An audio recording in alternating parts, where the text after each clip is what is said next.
Shalom. First and foremost, I want to give all praises, honor, and glory to Yahweh, Bahasham Yahushai, Bahasham, Recha Kodesh. Double honors to the elders and the apostles of Great Millstone, and peace and blessings to the elect. And today we're going to go into the book of 2 Chronicles, the 25th chapter. And as we saw in the 24th chapter, with ending with the death of, I believe it was Joash, the king, right, who remembered not the mercy that was showed him by I believe it was Jehoiada, the priest, right, in saving his life when he was a child and raising him up in the right ways. But Joash was a king who ended up going astray, right, as he got older. So after he was assassinated by his servants, we see here that his son Amaziah is now succeeds him as king. So this is 2 Chronicles 25, verse 1. Amaziah was 25 years old when he began to reign, and he reigned 29 years in Jerusalem. And his mother's name was Jehoadan of Jerusalem. And he did that which was right in the sight of the Lord Yahweh, but not with a perfect heart. Now it came to pass, when the kingdom was established to him, that he slew his servants that had killed the king, his father. So that Moabite and that Ammonite, right, that we read in the previous chapter, they were put to death here by Amaziah. But he slew not their children, but did as it is written in the law, in the book of Moses, where the Lord commanded, saying, The fathers shall not die for the children, neither shall the children die for the fathers, but every man shall die for his own sin. Okay, and when you cross-reference this verse, you'll find that here in Deuteronomy 24 and 16, the fathers shall not be put to death for the children, neither shall the children be put to death for the fathers. Every man shall be put to death for his own sin. Now, understanding, reincarnation and the factor that it has in here, this doesn't mean that if you do wrong, because there are examples of where an individual does wrong and maybe they don't pay for it in that direct lifetime, but when they come back again in the reincarnation, that's a couple of generations down, they get that judgment upon them.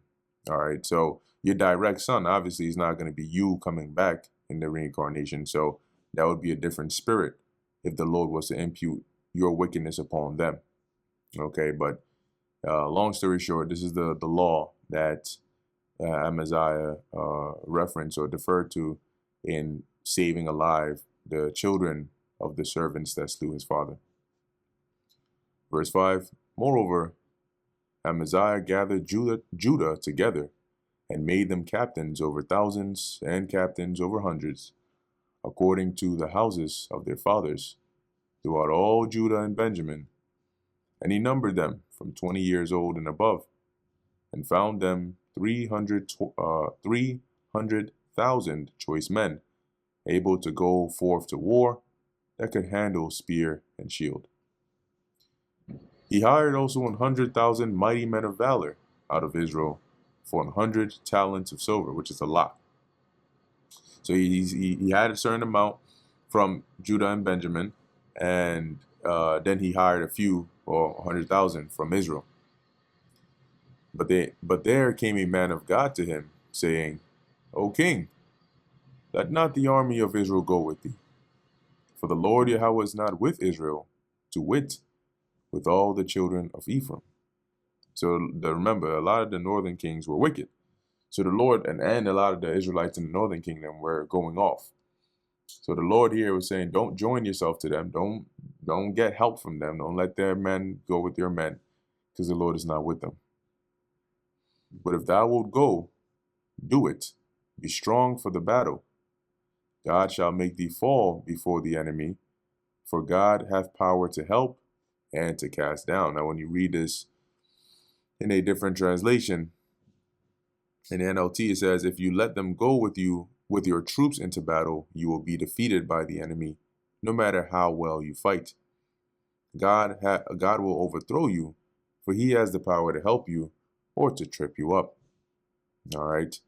Now, that's one way it's translated here.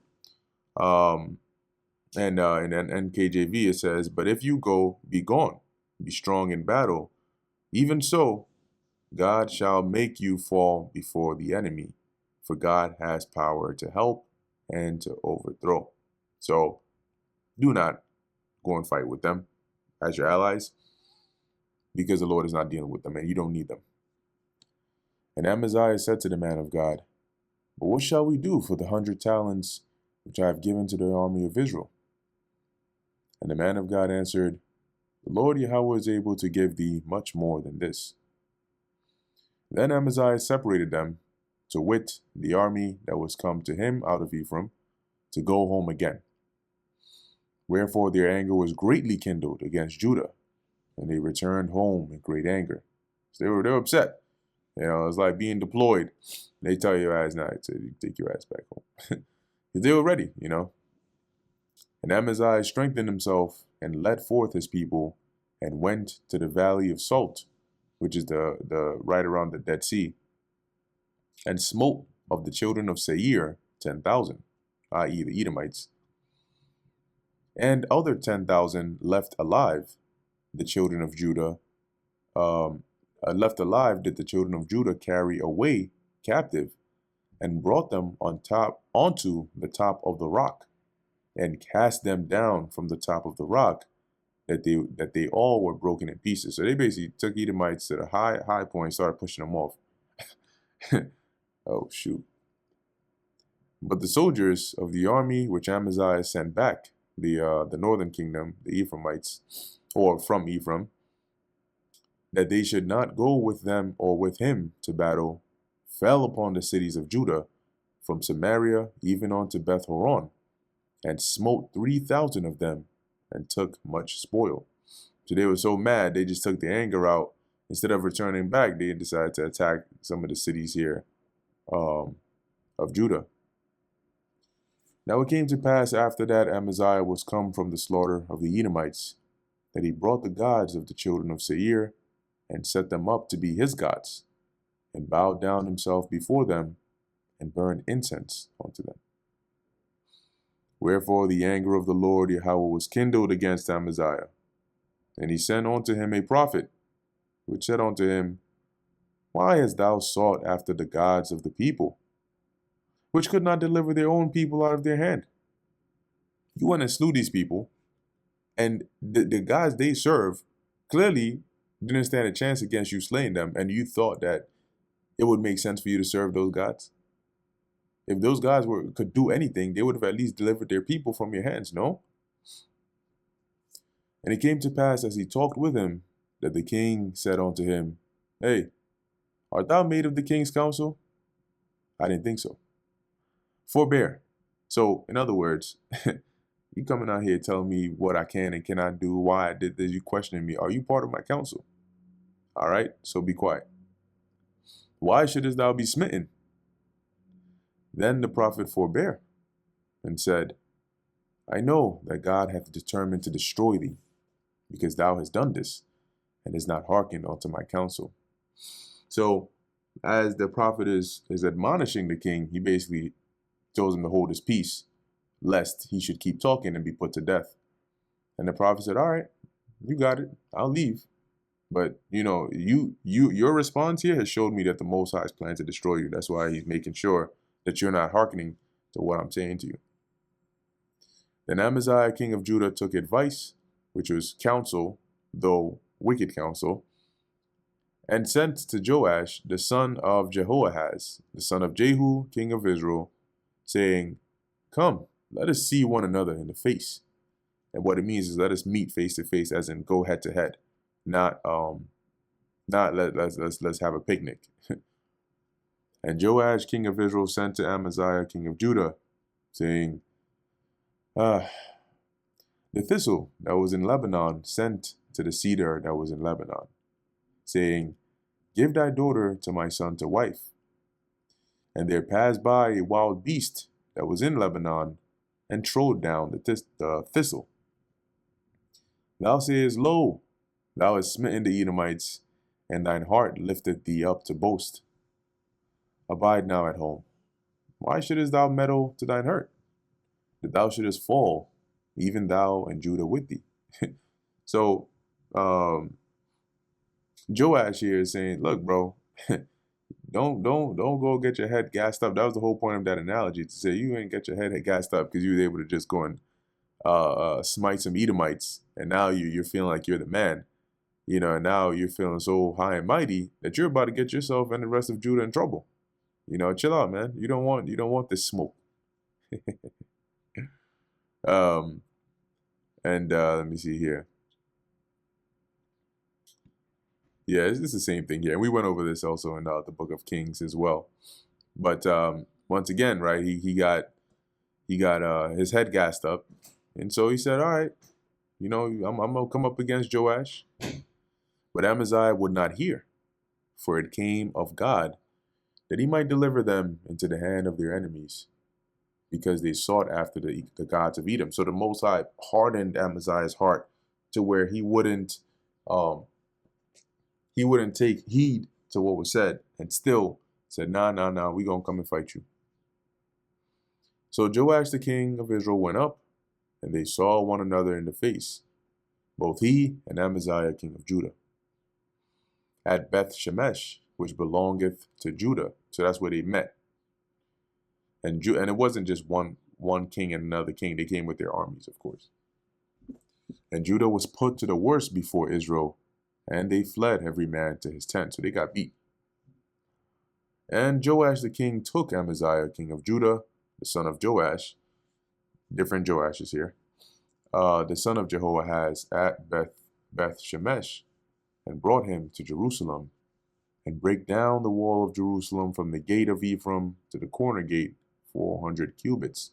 So when after they had lost, right, they took Amaziah captive and brought him down with them to Jerusalem to witness what they were doing over there. So they break down his wall, and he took all the gold and the silver and all the vessels that were found in the house of God with Obed-Edom, and the treasures of the king's house, the hostages also, and returned to Samaria. So he took all his goodies.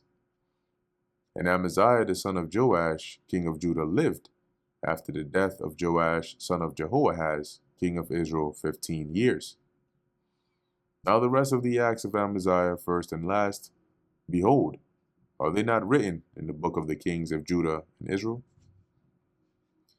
Now after the time that Amaziah did turn away from following the Lord Yahweh, they made a conspiracy against him in Jerusalem, and he fled to Lachish.